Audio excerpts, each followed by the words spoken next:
अस्सलामुअलैकुम, very good morning to all of you. વિદ્યાર્થી મિત્રો, વિજ્ઞાનની અંદર આપણે છેલ્લે કોષ વિશે ભણતા હતા. કોષની રચના દરેક વિશે આપણે ભણેલા અને એની અંદર આપણે છેલ્લે એવું જોયેલું કે કોષના જીવન માટે કેટલીક બાબતો જરૂરી છે. તો કોષ જે છે તે પ્રસરણની ઘટના દ્વારા પાણી અને વાયુ વિનિમય કરે છે. બરાબર, વાયુ વિનિમય એટલે વાયુઓની આપ-લે. બરાબર. ત્યારબાદ કોષ તેમના બાહ્ય પર્યાવરણમાંથી પોષણ મેળવે છે. એટલે કોષને પણ પોષણની જરૂર હોય છે, તો એ કોષ પોતાના બહારના આવરણમાંથી એટલે કે પર્યાવરણમાંથી તે પોષણ મેળવે છે. વિવિધ અણુઓ કોષમાં તેમજ કોષની બહાર ઉર્જાના ઉપયોગ દ્વારા વહન પામે છે. બરાબર, એટલે કોષની અંદર કોઈ પણ કાર્ય કરવું હોય તો દરેક કાર્ય કરવા માટે કોઈને કોઈ પ્રકારની ઉર્જાની જરૂર પડે છે, અને અહીંયા ઉર્જા જે મળે છે તે એટીપી સ્વરૂપે મળે છે. બરાબર છે. તો કોઈ અણુને કોષમાં દાખલ કરવો હોય અથવા તો કોઈ અણુને કોષની બહાર કાઢવો હોય તો તેના માટે એટીપીની જરૂરિયાત હોય છે, અને એ એટીપી જે છે તે કોષ પોતાના અંદર જ બનાવે છે. એટલે કે સામાન્ય રીતે આપણે કહીએ તો ઉર્જાની જરૂર પડે છે. બરાબર. હવે આપણે આગળ ભણવાનું છે કે કોષરસ પટલની સંરચના અને અંતર્વહન. બરાબર. તો કોષરસ પટલ વિશે આપણે આગળ વાત કરેલી કે કોષરસ પટલ જે છે તે પસંદગીમાં પ્રવેશશીલ પટલ તરીકે કાર્ય કરે છે. એટલે કે કોઈ પસંદગીના અણુઓને જ પોતાની અંદર દાખલ થવા દે છે અને પસંદગીના અણુઓને જ પોતાની બહાર પણ જવા દે છે. બરાબર. તો હવે એની રચના જોઈએ તો કોષરસ પટલ શેનું બનેલું હોય છે? તો એ કાર્બનિક અણુ, પ્રોટીન અને લિપિડનું બનેલું હોય છે. બરાબર. એના વિશે ડિટેલમાં તમે 11માં આવશો ત્યારે ભણવાનું આવશે. તો પ્રોટીન અને લિપિડનું બનેલું હોય છે. અંતર્વહનની વાત કરીએ તો આ અંતર્વહન જે છે આ આકૃતિ પણ અને આ સમજૂતી તમારા ચોપડીની અંદર નથી, અહીંયા સારી રીતે આપી છે. તો અંતર્વહન એટલે સામાન્ય ભાષામાં આપણે વાત કરીએ તો અંદર પ્રવેશ થવો. બરાબર, એને કહેવામાં આવે છે અંતર્વહન. તો કોષરસ પટલની તરલતાને કારણે કોષ એ બાહ્ય પર્યાવરણમાંથી ખોરાક તેમજ અન્ય દ્રવ્યો ગ્રહણ કરે છે. આ ક્રિયાને અંતર્વહન કહેવામાં આવે. તમે અહીંયા જોઈ શકો છો કે આ એક કોષ છે, આ આખો એક કોષ છે, અને એ કોષની બહાર આ જે ડોટ બતાવેલા છે માની લો કોઈ પણ કણ છે અથવા તો ખોરાક છે, કણ સ્વરૂપે છે એ ખોરાક. બરાબર. અને આ કોષનું કોષરસ પટલ છે. બરાબર છે. તો એ ખોરાકનો કણ આ રીતે પટલની સાથે અથડાય છે, પછી અંદર આવે છે. અંદર આવે ત્યારે આ એક આવરણ બીજું બની જાય છે. પછી એનું પાચન થાય છે. પાચન થવા પછી તેનું વિઘટન થાય છે. વિઘટન થયા પછી જે અપાચિત છે અથવા તો વગર કામનો નકામો કચરો છે તે આ કોષની બહાર આ રીતે ઉત્સર્જન પામે છે. બરાબર. તો આ રીતે કોષની અંદર દાખલ થાય છે, બરાબર, પાચન થાય છે. તો આ આખી અંદર આવવાની જે ઘટના છે એને કહેવામાં આવે છે અંતર્વહન. બરાબર. તો આ અંતર્વહનની ક્રિયા દેખાય છે અમીબાની અંદર. યાદ રાખજો, એક અમીબા એક કોષીય સજીવ છે. બરાબર. તો એની અંદર આ અંતર્વહનની ઘટના આપણને જોવા મળે છે. એટલે કે ખોરાકનું અંતઃગ્રહણ એટલે કે અંદરની તરફ તેને ગ્રહણ કર્યું, એ ક્રિયા અંતર્વહન ક્રિયા દ્વારા થાય છે. ઓકે, આગળ જઈએ તો ટોપિક નંબર 15 કે કોષમાં CO2 અને પાણી જેવા પદાર્થોનું અંદર તેમજ બહારની તરફ વહન કેવી રીતે થાય છે? બરાબર. તો CO2 નું વહન કોષરસ પટલ વડે થાય, અને તે પ્રસરણની ક્રિયા દ્વારા. જ્યારે પાણીનું વહન કોષરસ પટલમાંથી આશ્રુતિ દ્વારા થાય. બરાબર. બંને એક જ વસ્તુ છે, બંને એક જ વસ્તુ છે. એટલે એની અંદર શું થાય કે પ્રસરણ દ્વારા પણ અને આશ્રુતિ દ્વારા પણ બંનેની અંદર વધુ સાંદ્રતાથી ઓછી સાંદ્રતા તરફ અણુઓ ગતિ કરે.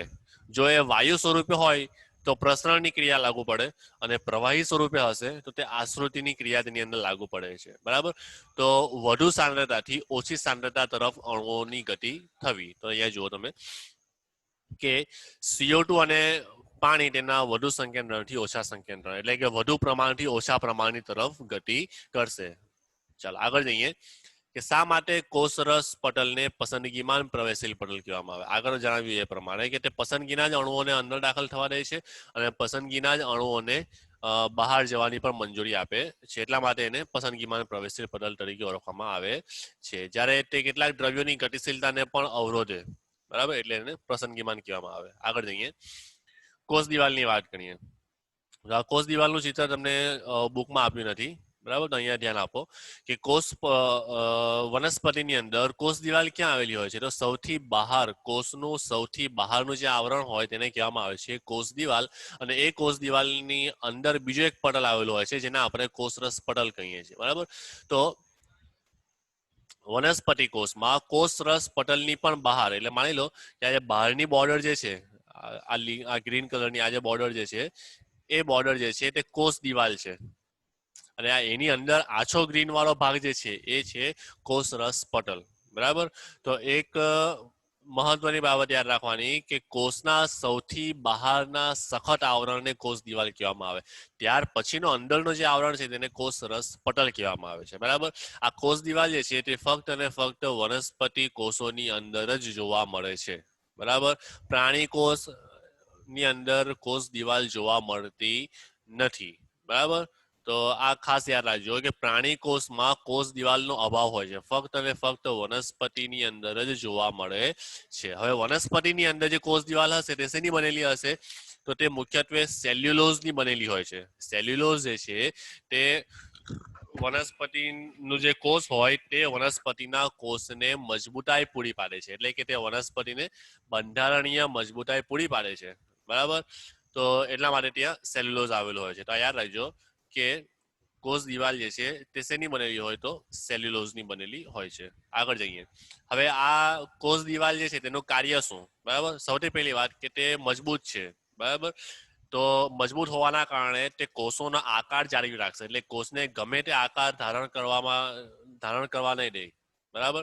તો સૌથી પહેલા તો એ કોષનો આકાર જાળવી રાખે છે. બરાબર.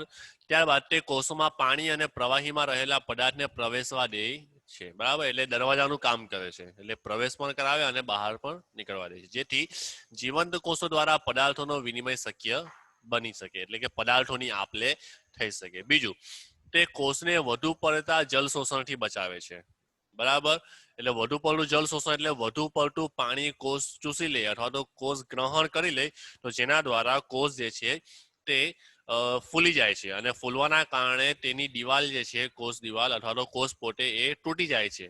બરાબર છે. અને કોષ જે છે તે મૃત થઈ જાય છે, નાશ પામે છે. બરાબર. તો આ વધુ જલ શોષણ એટલે કે વધુ પાણીના શોષણથી તે બચાવે છે. બરાબર. બીજું, કોષને યાંત્રિક મજબૂતાઈ આપે છે. બરાબર. એટલે સેલ્યુલોઝના કારણે તે જાતે જ મજબૂત છે, એટલે તે કોષને શું આપે? યાંત્રિક મજબૂતાઈ આપે છે. 18મો મુદ્દો જોઈએ. તો વનસ્પતિ કોષો તેમજ ફૂગ અને બેક્ટેરિયાના કોષો ખૂબ મંદ દ્રાવણમાં મૂકવા છતાં પણ તૂટી જતા નથી. તેનું કારણ એ છે કે તેની અંદર કોષ દિવાલ આવેલી હોય છે. બરાબર. વનસ્પતિ હોય, ફૂગ હોય કે બેક્ટેરિયા હોય, તેઓના કોષમાં કોષ દિવાલ આવેલી હોય છે. અને એ કોષ દિવાલ જે છે તે આપણે અહીંયા આગળ જોયું કે વધુ પડતા જલ શોષણથી તે બચાવે છે. અહીંયા આપણે જોઈશું કે વધુ પડતા જલ શોષણથી બચાવે છે. તો એ વધુ પડતા જલ શોષણથી બચાવે એટલે કે પાણીની અંદર કોષ ક્યારે તૂટે? તો ત્યારે તૂટે જ્યારે તેની અંદર વધુ પ્રમાણમાં પાણીનો ભરાવો થઈ જાય. જો અહીંયા તમે જોઈ શકો છો કે આ કોષો ખૂબ મંદ દ્રાવણમાં મૂકવામાં આવે છે, ત્યારે આશ્રુતિ દ્વારા કોષો પાણીમાં પ્રવેશ પામે છે, પરિણામે કોષ શું થાય છે? ફૂલે છે. બરાબર. તો આ જ વસ્તુ જે છે ખૂબ જ વધુ પડતું ફૂલી જાય, વધુ પડતું પાણીનું શોષણ થાય ત્યારે તે તૂટી જાય છે. પરંતુ અહીંયા મંદ દ્રાવણમાં મૂકવા છતાં પણ તૂટતા નથી. મંદ દ્રાવણ એટલા માટે કે મંદ અને સાંદ્ર બે દ્રાવણોની અંદર મૂકવામાં આવે, તો આપણે આગળ જોયું આશ્રુતિમાં કે વધુ સાંદ્રતાથી ઓછી સાંદ્રતા તરફ અણુઓ જે છે તે વહન કરે છે. તો આપણે જો ઓછી સાંદ્રતા તરફ કરીએ તો એ પાણીનું શોષણ કરશે. બરાબર. છતાં પણ તે કેમ નથી તૂટતા? કારણ કે કોષનો કોષ રસ જે છે તે કોષ દિવાલ પર દબાણ ઉત્પન્ન કરતો હોય છે, એટલા માટે. પરંતુ કોષ દિવાલ જે છે તે ફૂલેલા કોષના કોષરસ પણ તેની ઉપર પણ દબાણ સર્જે છે, એટલે તેને વધુ ફૂલવા દેતું નથી. આથી તેઓ તૂટી જતા બચે છે. બરાબર. આગળ જઈએ.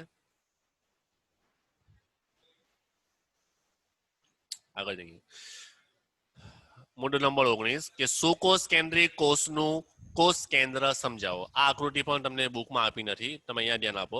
તો સુકોષ કેન્દ્રી કોષ જે છે, સવાલ એ થાય કે સુકોષ એટલે શું? સુકોષ કેન્દ્રી અને આદિકોષ કેન્દ્રી.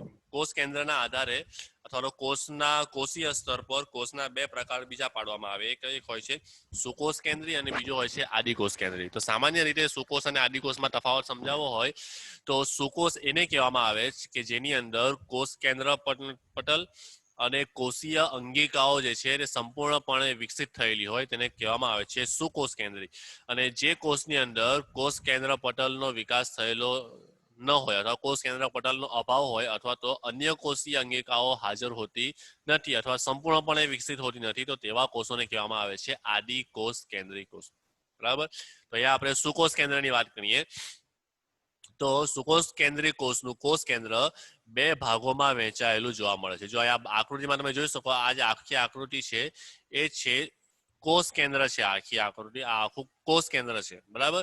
તો એ કોષ કેન્દ્રની અંદર પણ વચ્ચે આ એક બીજો એક કેન્દ્ર છે એને કહેવામાં આવે છે કોષ કેન્દ્રિકા. બરાબર. માની લો આજે આકૃતિ દોરી છે બહારની લાઈન એ આખું કોષ છે અને એ કોષની અંદર આ જે છે તે કોષનું કેન્દ્ર છે. બરાબર. અને એની અંદર પાછું એક કેન્દ્ર લાલ કલરમાં તમને દેખાય છે તો એને કહેવામાં આવે છે કોષ કેન્દ્રિકા. બરાબર. હવે કોષ કેન્દ્રની વાત કરીએ તો કોષ કેન્દ્રની આજુબાજુ તમે જોઈ શકો કે આ ખૂબ જ નાના નાના છિદ્રો આપેલા છે. બરાબર.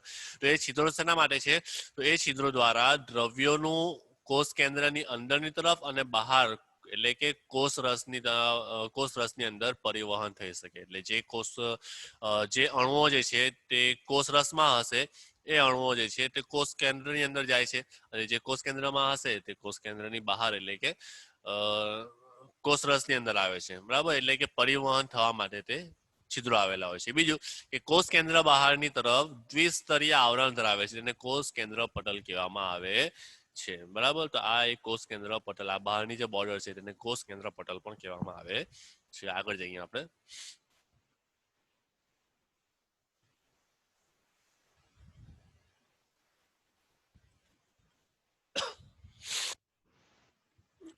વાત કરીએ હવે રંગસૂત્રીય દ્રવ્યની. રંગસૂત્રીય દ્રવ્ય સામાન્ય રીતે હવે રંગસૂત્રો એટલે શું સૌથી પહેલા સવાલ આવે રંગસૂત્રો એટલે શું. તો રંગસૂત્રો જે છે તે તમે જેમ જેમ આગળ ભણશો તેમ તેમ વધારે ડિટેલમાં આવશે પણ અત્યારે સામાન્ય એટલું યાદ રાખો કે આપણા શરીરની અંદર જે કોષો આવેલા છે તે કોષમાં કોષ કેન્દ્ર આવેલું હોય છે અને એ કોષ કેન્દ્રની અંદર રંગસૂત્રો આવેલા હોય છે. બરાબર. આ રંગસૂત્રો જે છે તેની અંદર ડીએનએ આવેલું હોય છે. બરાબર. અને એ ડીએનએ ની અંદર આખા સજીવ શરીરના લક્ષણો અને તેની દરેક માહિતીનો સંગ્રહ થયેલો હોય છે. એટલે કે સજીવ કેવું હશે બરાબર તેના લક્ષણો કયા હશે એ બધી વસ્તુ ડીએનએ માં આવેલી હોય છે અને એ ડીએનએ થી આ ઘણા બધા ડીએનએ ભેગા મળીને રંગસૂત્રો બનાવે છે. તો આવા રંગસૂત્રો આપણા શરીરની અંદર 23 જોડ આવેલી હોય છે. એટલે કે ટોટલ 46 ની સંખ્યામાં આપણા મનુષ્યની અંદર માનવીની અંદર રંગસૂત્રો આવેલા હોય છે. જોડમાં એને કહીએ તો આપણે એને કહી શકીએ કે 23 જોડ હોય છે. તો એક રંગસૂત્ર તમને અહીંયા આકૃતિમાં બતાવ્યું છે કે આ એક રંગસૂત્ર છે. ઓકે. ચાલો. તો આ રંગસૂત્રીય દ્રવ્ય જે છે તે કોષની અંદર આવેલા હોય છે. તો જો કોષો વિભાજન અવસ્થામાં ન હોય એટલે કે જ્યારે એક કોષ હોય તો એ કોષમાંથી જ્યારે ટુકડા પડવાના હોય એટલે કે એકમાંથી બે કોષ પડવાના હોય. બરાબર. તો એવી અવસ્થામાં ન હોય ત્યારે તેમાં રંગસૂત્રીય દ્રવ્ય દોરીના જથ્થા જેવી રચના ધરાવે છે. બરાબર. તમે અહીંયા જોઈ શકો. બરાબર. કે આ દોરીનો જથ્થો છે આવી એમ આ રીતે ભેગા મળીને આખો એમ રચના બને છે. બરાબર. બીજું રંગસૂત્રીય દ્રવ્યના ભાગ સ્વરૂપે ડીએનએ તેની અંદર હોય છે. હવે ડીએનએ તમે આગળ ભણી ગયા હશો અને એનું નામ પણ ખબર હશે કે ડીએનએ નું પૂરું નામ છે ડીઓક્સી રિબોઝ ન્યુક્લિક એસિડ. બરાબર. આ તમારે યાદ રાખવાનું. ડીએનએ નું પૂરું નામ ડીઓક્સી રિબોઝ ન્યુક્લિક એસિડ. બરાબર. આ ડીએનએ નું પૂરું નામ છે. જ્યારે કોષ વિભાજન તરફ આગળ વધે એટલે કે કોષમાં એક કોષમાંથી જ્યારે નવા કોષો બનવાના હોય બરાબર એનું વિભાજન થાય એટલે એક કોષમાંથી ટુકડાઓ થાય એટલે ટુકડાઓ થઈને તે બે કોષ બને એટલે કે વિભાજન થયું. તો જ્યારે વિભાજન થવાનું હોય ત્યારે રંગસૂત્રીય દ્રવ્ય સળિયા જેવા આકારની અંદર ફેરવાઈ જાય છે. બરાબર. એટલે આ રચના જે છે તે ખુલી જાય છે. પહેલા તે આ પ્રકારે હોય. બરાબર. આ પ્રકારે હોય તો એ ખોલીને એક સીધી લાઈન જેવી રચના બની જાય છે. બરાબર. ત્યારબાદ તો આ જે રચના બને છે તેને કહેવામાં આવે છે રંગસૂત્રો. બરાબર. રંગસૂત્રો જે છે તે આનુવંશિકતા માટેની માહિતી ધરાવે છે. બરાબર. એટલે કે એ રંગસૂત્રોની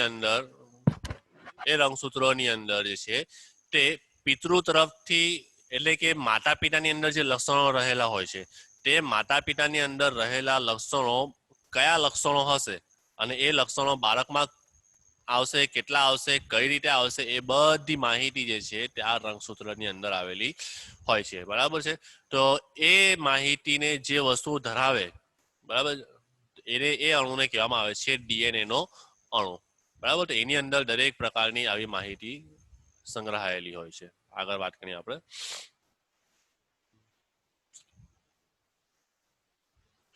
આગળ જઈએ તો રંગસૂત્રો ડીએનએ અને પ્રોટીનના બનેલા હોય છે. ડીએનએ પોતે શું છે? ડીએનએ પોતે એક પ્રકારનું પ્રોટીન જ છે. બરાબર. અને આ બધા ડીએનએ ભેગા થઈને રંગસૂત્રો બનાવે છે. અને એવા એક કોષની અંદર 46 રંગસૂત્રો જોવા મળે છે. આગળ જઈએ. ડીએનએ અણુઓ કોષના બંધારણ અને આયોજનની આવશ્યક માહિતીઓ ધરાવે છે. એટલે કે સજીવનું શરીર આખું કેવું હશે, તેના લક્ષણો કેવા હશે, એ દરેકની માહિતી તે ધરાવે છે. બરાબર. હવે ડીએનએ ની અંદર પણ ડીએનએ પણ કેટલાક ઘટકોનું બનેલું હોય છે. બરાબર. તો એ ડીએનએ ના જે ઘટકો હોય, બરાબર, તમે અહીંયા જોઈ શકો, આ જે છે એ ડીએનએ ની રચના છે. અને એની અંદર આ જે વચ્ચે લીટીઓ બતાવેલી છે એ છે તેના જનીનો. બરાબર. આ આખું ડીએનએ છે, અને પરંતુ એ ડીએનએ જે છે તે જનીનોનું બનેલું હોય છે. બરાબર. તો એને કહેવામાં આવે છે જનીન. બરાબર. તો ડીએનએ ના કાર્યકારી ટુકડાને જનીન તરીકે ઓળખવામાં આવે છે. આગળ જઈએ. ચાલો, કોષ કેન્દ્રના કાર્યો. હવે કોષ કેન્દ્ર જે છે તે કોષ કેન્દ્ર પણ દરેક કાર્યો કરે છે. બરાબર. તો એ કયા કયા કાર્યો હશે? તો સૌથી પહેલા કોષમાં થતી દરેક ક્રિયાઓનું નિયમન કરે છે. કોષ કેન્દ્ર શું છે? તો આખા કોષ, માની લો કે આખો એક કોષ જે છે તે કોઈ એક બિલ્ડિંગ છે, માની લો. બરાબર. અને એ બિલ્ડિંગનું નિયંત્રણ કરવા માટેનું સ્થાન છે, એટલે કે તેની ઓફિસ છે. બધું નિયંત્રણ જે છે તે કોષ કેન્દ્ર વડે થાય. એટલે કોષમાં ગમે તે ખૂણામાં ગમે તે ક્રિયા થતી હોય તેનું નિયમન અને નિયંત્રણ જે છે તે કોષ કેન્દ્રની અંદર જ જોવા મળશે. બરાબર. આગળ વાત કરીએ. કઈ કઈ ક્રિયા હોય છે? તો તે કોષીય પ્રજનનમાં કેન્દ્રસ્થ ભાગ ભજવે. કોષીય પ્રજનન એટલે એક કોષ જે છે પોતાના જેવો બીજો કોષ ઉત્પન્ન કરે, એટલે કે એકમાંથી બે કોષો બનવાના હોય છે. બરાબર. તો જેને સામાન્ય ભાષામાં આપણે વિભાજન પણ કહીએ, તો એ વિભાજનની ક્રિયામાં અથવા તો પ્રજનનની ક્રિયામાં કેન્દ્રસ્થ ભાગ ભજવે, એટલે મુખ્ય ભાગ ભજવે છે. આ પ્રક્રિયાને કારણે એક કોષના વિભાજનથી બે નવા કોષ બની જાય છે. બરાબર. બીજું કયું કાર્ય કરશે? તો કોષની રાસાયણિક પ્રવૃત્તિ દ્વારા કોષનો વિકાસ થાય છે અને તે પરિપક્વતા તરફ આગળ વધે છે. તે માટે કોષ કેન્દ્ર પણ અગત્યનો ભાગ ભજવે છે. બરાબર. કોષોમાં જે વિકાસ થાય તે રાસાયણિક પ્રવૃત્તિના કારણે થાય, પછી તે વિકાસ થાય, પરિપક્વ બને, તેનું આખું નિયમન પણ અને નિયંત્રણ પણ કોષ કેન્દ્ર કરે છે. આગળ જઈએ. રંગસૂત્રોમાં રહેલ ડીએનએ એટલે કે જનીનના અણુઓ વારસાગત લક્ષણોની માહિતી ધરાવે. એટલે વારસામાં કયા કયા લક્ષણો આવવાના છે તે દરેક માહિતીનો સંગ્રહ તેની અંદર થયેલો છે. બરાબર. દાખલા તરીકે પિતામાંથી બીજી પેઢીના પુત્રમાં કયા કયા લક્ષણો આવશે, દરેક માહિતી આની અંદર રહેલી હોય છે. આગળ જઈએ. આપણે જોયું સુકોષ કેન્દ્રી વિશે. હવે આપણે જોવાનું છે આદિકોષ કેન્દ્રી. બરાબર. સુકોષ કેન્દ્રીને કહેવામાં આવે છે યુકેરિયોટિક ઇંગ્લિશની અંદર, અને આદિકોષ કેન્દ્રીને કહેવામાં આવે છે પ્રોકેરિયોટિક. બરાબર. તો આદિકોષ કેન્દ્રી વિશે જોઈએ તો આદિકોષ કેન્દ્રીનું તમને આદિકોષ કેન્દ્રીની આકૃતિ તમને આ ચોપડીની અંદર દેખાડેલી છે, બતાવેલી છે. બરાબર. તો એની વિશે આપણે માહિતી લઈએ.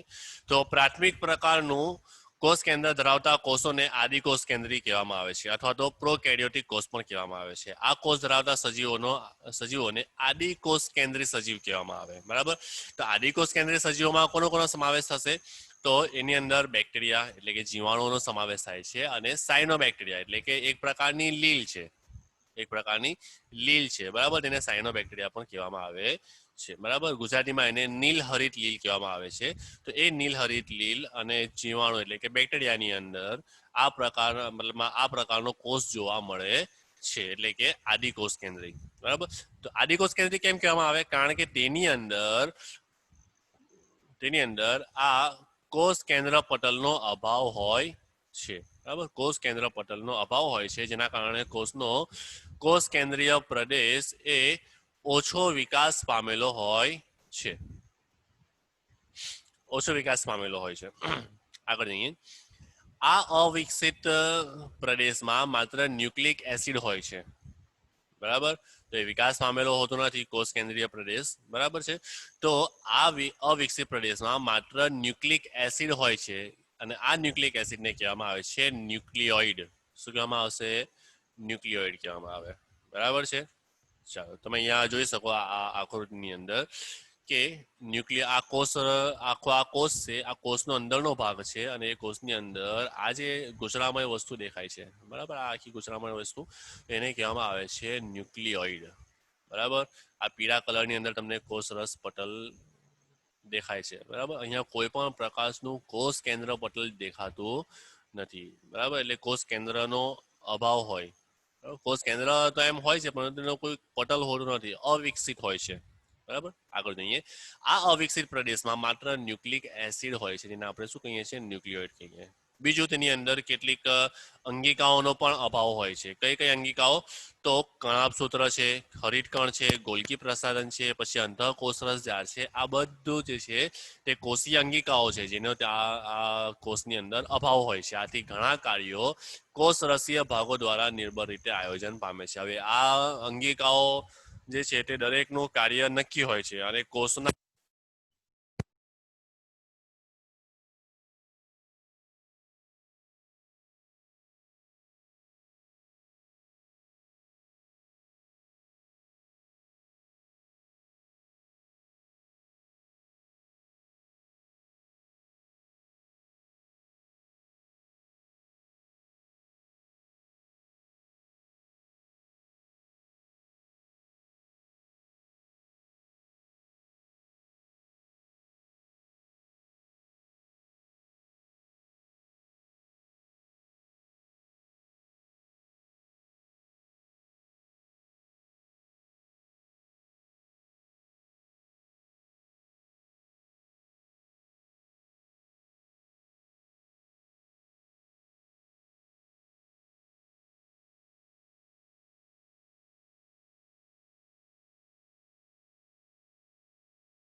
કહેવામાં આવે છે કોષ રસ, બરાબર.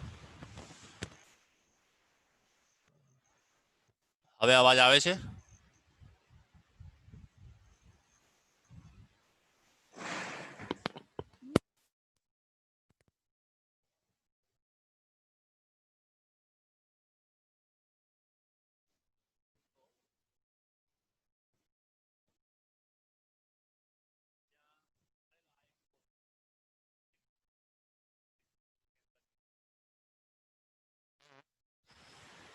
કોષ કેન્દ્ર અને કોષ એ બંને વચ્ચેનો જેટલો પણ આ ભાગ છે, આ વચ્ચેને આ જેટલો પણ આ ખાલી જગ્યાનો ભાગ છે, એ ખાલી જગ્યાના ભાગને કહેવામાં આવે છે કોષ રસ, બરાબર.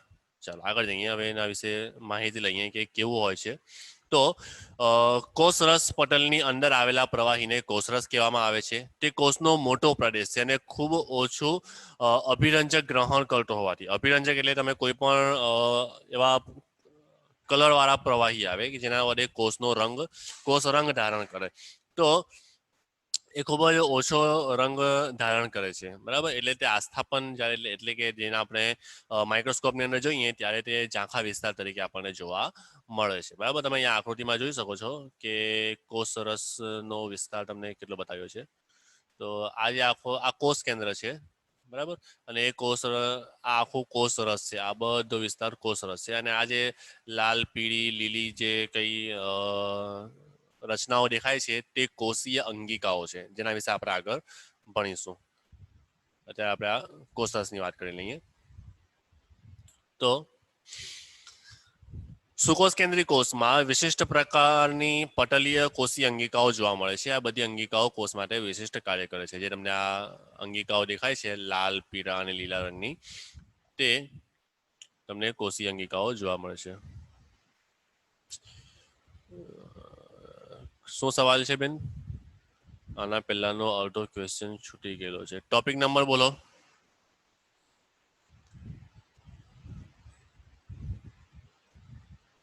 ટોપિક નંબર બોલો. દાખલા તરીકે જો આ કોષ રસનો ટોપિક છે 23મો, કયો રહી ગયો? 22મો. 23મો થઈ ગયો? નહીં, 23મો ચાલો, 22મો નંબર લઈ લઈએ આપણે. એક મિનિટ.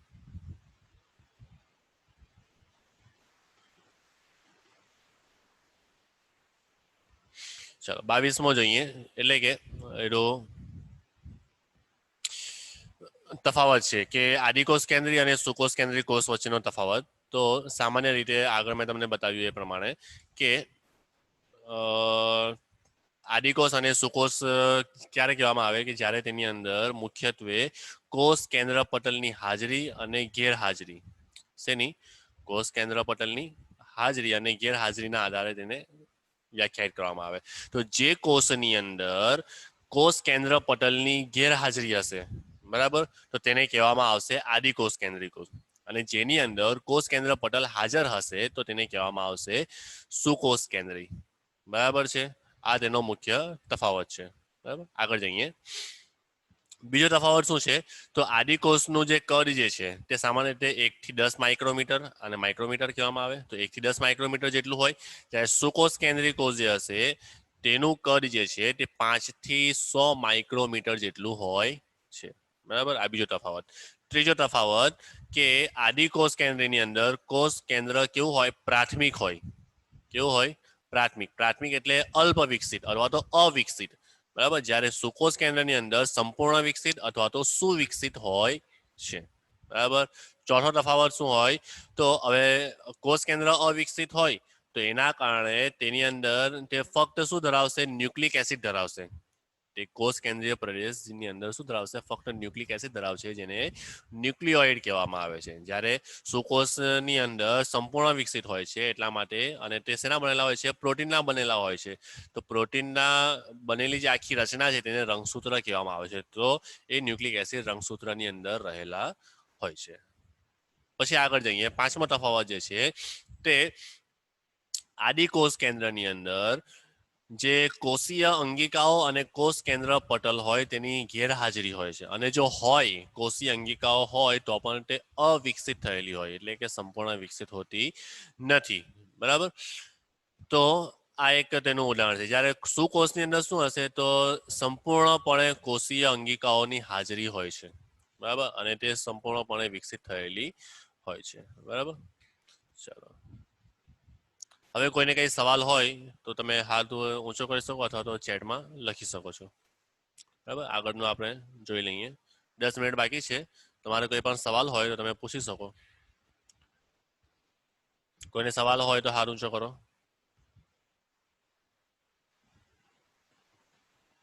આગળ જઈએ.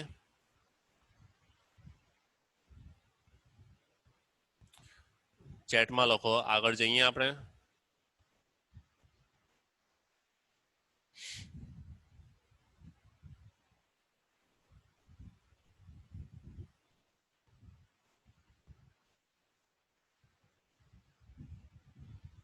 સારું, ચાલો આપણે આગળ જઈએ. તો મુદ્દો નંબર 23 લઈએ આપણે.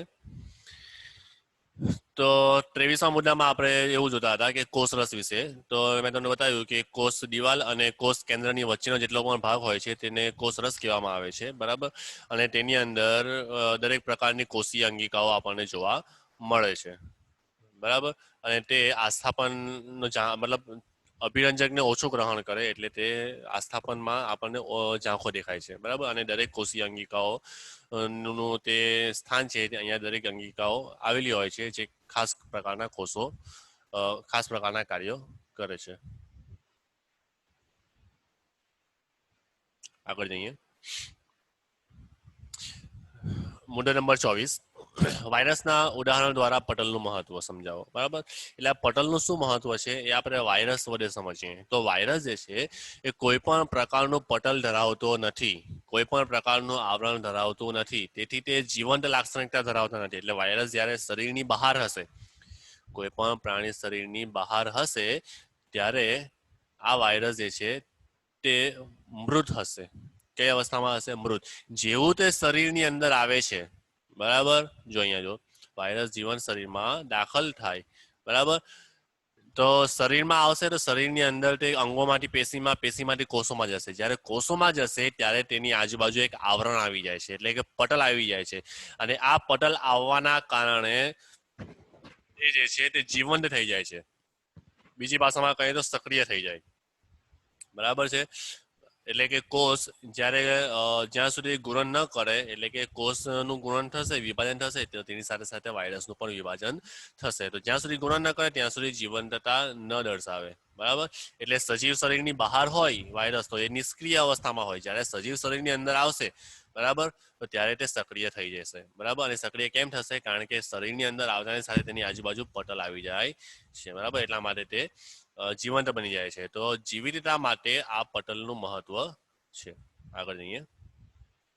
25મો મુદ્દો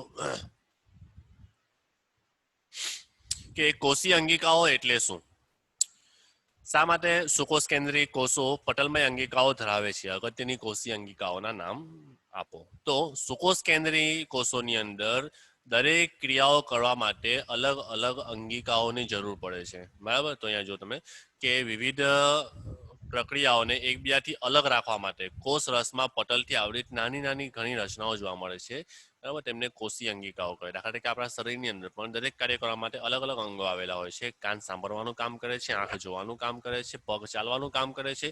જ્યારે પેટની અંદર જે પાચક અંગો આવેલા છે તેઓનું કામ પાચન કરવાનું છે, બરાબર. ઉત્સર્જન અંગોનું કામ ઉત્સર્જન કરવાનું છે. આવી રીતે આપણા શરીરમાં જે અંગો આવેલા છે તે દરેકનું કાર્ય અલગ અલગ છે. એવી જ રીતે કોષોની અંદર પણ દરેક પ્રકારના કાર્યો કરવા માટે અલગ અલગ અંગિકાઓ આવેલી હોય છે, બરાબર છે. ત્યારબાદ આગળ જઈએ. તો પટલમય કોષીય અંગિકાઓની હાજરી સુકોષ કેન્દ્રીય કોષને આદિકોષથી અલગ કરે છે, બરાબર. તો આ સુકોષની લાક્ષણિકતા છે કે તેની અંદર સંપૂર્ણ વિકસિત થયેલી અંગિકાઓ જોવા મળે છે.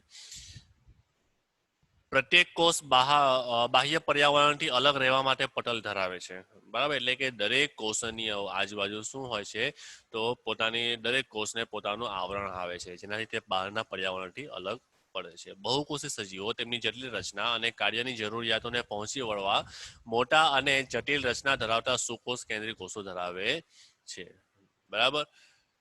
આ કોષો વિવિધ રાસાયણિક પ્રક્રિયાઓ દર્શાવે છે, બરાબર. તો જટિલ રચના અને કાર્યની જરૂરિયાતના આધારે તેઓની અંદર કોષોની રચના પણ કેવી હોય છે? અલગ અલગ હોય છે.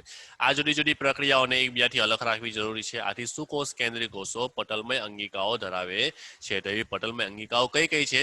તો અહીંયા આપણને કેટલીક આપેલી છે. પહેલી છે અંતઃકોષરસ જાર, બીજી છે ગોલ્ગી પ્રસાધન, આ ત્રીજી છે લાઇસોઝોમ, ચોથી છે કણાભસૂત્ર, પાંચમી છે રંજક કણ અને આ છઠ્ઠી છે રસધાની.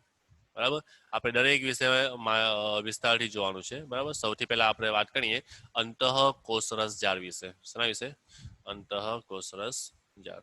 બરાબર. તો તમે ચોપડીમાં જોશો તો તમને અંતઃકોષરસ જારની કોઈ પણ પ્રકારની આકૃતિ તમને ચોપડીમાં આપી નથી. બરાબર. તમને અહીંયા આપી છે તો અહીંયા તમે ધ્યાન આપજો. તો અંતઃકોષરસ જાળ જે છે એને ઇંગ્લિશમાં કહેવામાં આવે છે એન્ડોપ્લાઝમિક રેટિક્યુલમ. બરાબર. એટલે કે શોર્ટ ફોર્મમાં એને લખવામાં આવે છે ER વડે. બરાબર. ER. ચાલો આગળ જઈએ. તો સુકોષ કેન્દ્રીય કોષના સમગ્ર કોષ રસના વિસ્તારમાં સમકેન્દ્રિત રીતે પથરાયેલી જોવા મળે છે. બરાબર. એટલે કે આ રીતે આખી પથરાયેલી જોવા મળે છે. બરાબર. ચાલો. તે કેવી છે? તો તે લાંબી નલિકામય કે ગોળાકાર અથવા કોઠરી જેવી પોટિકા એટલે કોઠરી જેવી રચના. તો એવી રચનાઓથી બનેલી આવરી જાળીમય સ્વરૂપની રચના ધરાવે છે. જો તમે અહીંયા જોઈ શકો કે આ આખી એક જાળી જેવી એક રચના બને છે આ રીતે. બરાબર. એમાં નાના નાના છિદ્રો પણ તમને જોવા મળશે. તો આવી રચના હોય છે અંતઃકોષરસ જાળની. બરાબર. અંતઃકોષરસ જાળની પટલીય સંરચના કોષરસ પટલની સંરચના જેવી જ હોય છે. બરાબર. એટલે કે એક પ્રકારે પટલનું કાર્ય કરે છે. વિભિન્ન કોષોમાં એટલે કે અલગ અલગ પ્રકારના કોષોમાં અંતઃકોષરસ જાળની રચનામાં પણ વિવિધતા જોવા મળે છે. તો તે હંમેશા કેવી હોય છે કે જાળીરૂપ તંત્રમય રચનાનું નિર્માણ કરે છે. બરાબર. ચાલો. એના બે પ્રકાર પાડવામાં આવે છે. એટલે કે એક હોય છે તેને કહેવામાં આવે છે ખરબચડી અંતઃકોષરસ જાળ અને બીજી છે તેને કહેવામાં આવે છે લીસી અંતઃકોષરસ જાળ. બરાબર. તો લીસી અને ખરબચડી કઈ રીતે ખબર પડશે? તો જે ખરબચડી હશે એટલે તમે અહીંયા જુઓ કે આ જે લાલ કલરની છે એની ઉપર કેટલાક ડોટ દેખાય છે. બરાબર. તો આ ડોટ જે છે એ એક પ્રકારે અંગિકા છે બીજી, એને કહેવામાં આવે છે રિબોઝોમ. બરાબર. તો જે જગ્યાએ રિબોઝોમ આવેલા હશે તો એ રચનાને કહેવામાં આવશે ખરબચડી અંતઃકોષરસ જાળ. બરાબર. એને ઇંગ્લિશમાં કહેવામાં આવશે RER એટલે કે રફ એન્ડોપ્લાઝમિક રેટિક્યુલમ. અને બીજી આવે છે કે જેની ઉપર રિબોઝોમ કોઈ પણ પ્રકારના આવેલા હોતા નથી તો એને કહેવામાં આવે છે લીસી અંતઃકોષરસ જાળ. બીજા શબ્દમાં એને કહેવામાં આવે છે સ્મૂથ એન્ડોપ્લાઝમિક રેટિક્યુલમ. ઓકે. તો આ બે પ્રકારની અંતઃકોષરસ જાળ જોવા મળે છે. જો અહીંયા ખરબચડી અંતઃકોષરસ જાળ એટલે કે તેની સપાટી પર રિબોઝોમ આવેલા હોય છે. બરાબર. અને લીસી અંતઃકોષરસ જાળ જેની ઉપર રિબોઝોમ આવેલા હોતા નથી. જે ખરબચડી હશે એટલે કે રિબોઝોમ ધરાવતા હશે તે પ્રોટીન સંશ્લેષણનું કાર્ય કરે એટલે કે પ્રોટીનના નિર્માણનું કાર્ય કરે છે. જ્યારે જેની ઉપર રિબોઝોમ આવેલા હોતા નથી તો તે લિપિડ અને સ્ટીરોઇડના નિર્માણની અંદર કાર્ય કરે છે. બરાબર. એનો મુખ્ય તફાવત શું છે? રિબોઝોમ છે. આવેલા હોય તો ખરબચડી સપાટી, ના આવેલા હોય તો લીસી સપાટી. બરાબર છે. અહીંયા આપણે આપણું આ લેક્ચર અહીંયા પૂરું કરીએ. તમને કોઈ સવાલ હોય કોઈ પણ પ્રશ્નની અંદર તો તમે જણાવો. 1 મિનિટ છે આપણે આના કાર્ય જોઈ લઈએ. તો કાર્ય જોઈએ તો એનું કાર્ય શું છે? તો એ પણ એક પ્રકારે પ્રવેશશીલ પટલ તરીકે કાર્ય કરે એટલે કે દ્રવ્યોના વહન માટેનો એક માર્ગ બનાવે. એટલે કે કોષ રસ અને કોષ કેન્દ્ર વચ્ચે એક પુલનું કાર્ય કરશે, માર્ગનું કાર્ય કરશે. એટલે કે કોષ કેન્દ્રમાંથી કોઈ અણુઓ હશે તે અણુઓ જ્યારે કોષ રસમાં આવવા માંગતા હોય તો તેઓએ આ દરેક અંતઃકોષરસ જાળની અંદરથી પસાર થઈને આવવું પડશે. તો આ બે રચના વડે પસાર થઈને તે કોષ રસની અંદર આવે છે. બરાબર. તો આ એક તેનું કાર્ય છે કે દ્રવ્યોના વહન માટે વહન માર્ગનું કાર્ય કરે. બીજું જોઈએ કે કોષના અગત્યના કાર્ય માટે આવશ્યક પ્રોટીન અને લિપિડનું નિર્માણ કરશે. બરાબર છે. કેટલાક પ્રોટીન અને લિપિડ કોષરસ પટલમાં જે જરૂરી હોય બરાબર છે તેવા, જ્યારે કેટલાક ઉત્સેચક અને અંતઃસ્ત્રાવો તરીકે પણ કાર્ય કરે છે. કોષની કેટલીક જૈવ રાસાયણિક પ્રવૃત્તિઓ માટે અંતઃકોષરસ જાળ કોષરસીય બંધારણીય સપાટી પૂરી પાડે છે. બરાબર. એટલે કે જૈવિક ક્રિયાઓ માટેની જગ્યા પૂરી પાડે. પૃષ્ઠવંશી પ્રાણીઓના યકૃત કોષોના સમૂહમાં ઘણા ઝેરી દ્રવ્યો અને દવાઓને બિનવિષકારક બનાવવા માટે અગત્યની ભૂમિકા ભજવે છે. બરાબર. એટલે કે એવા ઝેરી દ્રવ્યો અને દવાઓના વધુ પડતા અસર સામે રક્ષણ આપે છે. બરાબર છે. તો અહીંયા સુધીનો આપણો લેક્ચર હતો. આપણે લેક્ચર પૂરું કરીએ. કોઈને સમજ ના પડી હોય તો પૂછો. હાથ ઊંચો કરો અથવા ચેટમાં કંઈક લખો.